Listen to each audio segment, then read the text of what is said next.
ಇವರು JDS ಕುಮಾರಸ್ವಾಮಿ ಸರಿ ಆಗ್ತಾರೆ ಅನ್ನೋ ಒಂದು ಕಲ್ಪನೆ ಇತ್ತು. ಚನ್ನಪಟ್ಟಣಕ್ಕೆ ನಿಲ್ಲಕ್ಕೆ ಹೋದಾಗಲೇ ಹೇಳ್ದೆ ನಾನಿದ್ದಾಗ 20,000 ಗೆದ್ರಿ ನೀವು, ಬರೀ 4 ಕೋಟಿ ಖರ್ಚು ಮಾಡಿ. ಈ ಕೇಂದ್ರದ ಮಂತ್ರಿ BJP 150 ಕೋಟಿ ಖರ್ಚು ಮಾಡಿ 25,000ಕ್ಕೆ ಸೋತ್ರಿ. ಇದುವರೆಗೂ ನೀವು ರಿಯಾಕ್ಷನ್ ಕೊಟ್ಟಿಲ್ಲ. ಪಾಪ ನಿಖಿಲನ ಕೈಯಲ್ಲೇ ಹೇಳಿಸಿದ್ದಾರೆ. ಬೆಳೆಯೋ ಹುಡುಗ, ಇವರು ಹಾಳಾದರು, ಅವರಿಗೂ ಹಾಳು ಮಾಡಿದ್ರು. ಅದಕ್ಕೆ ಅವ್ರಿಗೆ ಇನ್ನೂ ಅವಕಾಶ ಇದೆ. ನೀವು ಪಾರ್ಟಿಯಲ್ಲಿ ಪ್ರಜಾಪ್ರಭುತ್ವ ತಂದು ಫ್ಯಾಮಿಲಿ ಮಾಡಿಕೊಳ್ಳಾರ್ದೆ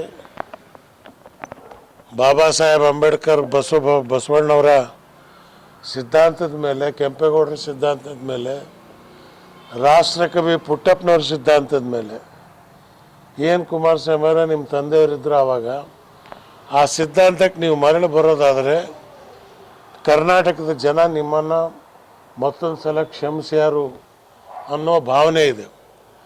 ಆದರೆ ನೀವು ಅದೇನು ಮಾಡ್ತೀರಿ ಮುಂದೆ ಗೊತ್ತಿಲ್ಲ. ಆದರೆ ನಾವು ಕೂರಕ್ಕಾಗಲ್ಲ.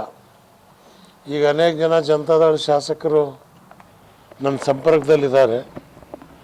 ಸೊ ಮುಂದೆ ನಾವೊಂದು ಹೆಜ್ಜೆನ ಇಡಲೇಬೇಕಾಗತ್ತೆ. ಈ ಒಂದು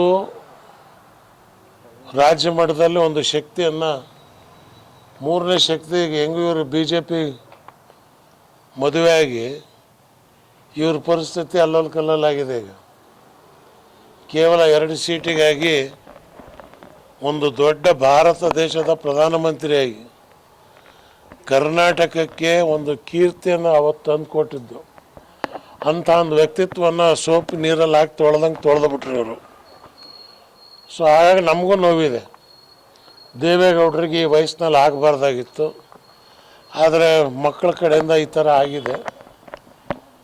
ಇನ್ನೇನು ಅವರಿಗೆ ಪಾಪ ಅವರು ನಿಶಕ್ತರು, ಸ್ವಂತ ತೀರ್ಮಾನ ತಗೊಳ್ತಕ್ಕಂಥ ಶಕ್ತಿ ಅವರಿಗಿಲ್ಲ. ಕುಮಾರಸ್ವಾಮಿ ಏನು ಹೇಳ್ತಾರೋ ಅದನ್ನು ಕೇಳ್ಕೊಂಡಿದ್ದಾರೆ. ಸೊ ಅವರು ಕೂಡ ನ್ಯೂಸ್ಗಳಲ್ಲಿ ನನ್ನನ್ನು ಕೇಳಿದ್ದಾರೆ, ನೋಡಿದ್ದಾರೆ. ಅವರೇನಾದರೂ ಈ ವಯಸ್ಸಿನಲ್ಲಿ ಒಂದು ತೀರ್ಮಾನ, ಹೌದು ನಾನು ಮಾಡಿದ ತಪ್ಪಾಯಿತು, ತಪ್ಪು ತೀರ್ಮಾನ ತಗೊಂಡೆ ಅಂಥೇಳಿ ಸರಿ ತೀರ್ಮಾನ ತಗೊಳ್ಳೋದಾದರೆ ನಾವೆಲ್ಲರೂ ಚರ್ಚೆ ಮಾಡ್ಬೋದು. ಇವತ್ತು GT ದೇವೇಗೌಡರಿಗೆ ನಾನೇ ದೇವೇಗೌಡರನ್ನ ಕರ್ಕೊಂಬಂದು ಅವ್ರ ಮನೆಗೆ ಬಂದು ನೀವು ನಮ್ಮ ಜೊತೆಯಲ್ಲೇ ಬರಬೇಕು ಅಂಥೇಳಿ ಅವರನ್ನು ಸೇರಿಸಿ ಅವರಿಗೆ ಕಮಿಟಿ ಅಧ್ಯಕ್ಷರನ್ನಾಗಿ ನಾನೇ ಮಾಡಿದ್ದು.